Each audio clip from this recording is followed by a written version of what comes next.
Nous sommes le jeudi 9 avril 2009. C'est la nuit de la pleine lune d'équinoxe de printemps, moment déjà important pour les Celtes qui le ponctuaient de fêtes et de cérémonies rituelles.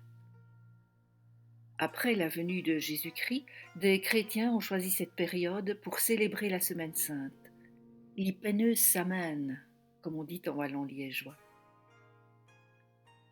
La souvenance de la Passion du Christ commence le jeudi, par une commémoration, celle de son dernier repas partagé avec ses apôtres, et par le rappel de son geste symbolique, le lavement des pieds de ceux-ci par le Maître.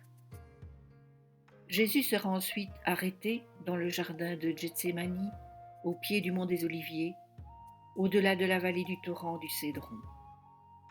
Après sa condamnation à mort dans la nuit du jeudi au vendredi, vient sa crucifixion, son agonie, sa mort et sa mise au tombeau dans la nuit du vendredi au samedi. Le dimanche, c'est Pâques, fin des passages et résurrection. Depuis le début du mois, le temps était maussade. Cette photo a été prise le matin par un Velux de mon atelier côté nord. Une petite hirondelle sur le fil électrique est secouée par le vent. Par après, j'ai beau pousser le contraste sur l'ordinateur, je reste dans des nuances de gris, légèrement rougeâtres et jaunâtres. Toute cette série de photographies flamboyantes a été réalisée par le Velux du Sud. Un coucher de soleil, enfin. Les couleurs qui en émergent sont extraordinaires, énigmatiques, captivantes. Ces 14 moments figés forment comme un seul tableau unique à plusieurs volets. En se penchant sur l'un ou l'autre, on y décèle une rare subtilité de nuances et de dégradés.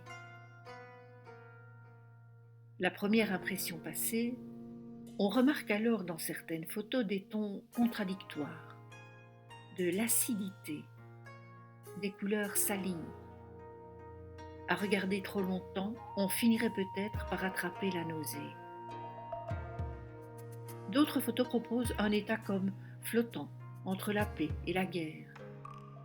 On pourrait utiliser l'expression passer par toutes les couleurs de l'arc-en-ciel, ce qui, tout en suggérant la multitude des états de l'âme humaine, se teinte d'une nette connotation d'angoisse, de peur, de doute. Et dans le bas, une croix-lumière semblable à un homme qui marche. Et voici par une porte-fenêtre située à l'est, le magnifique lever de lune. Une lune rouge, pleine, superbe. Puis derrière un rideau de nuages noirs parce que pris à contre-jour, ou plutôt à contre-lune,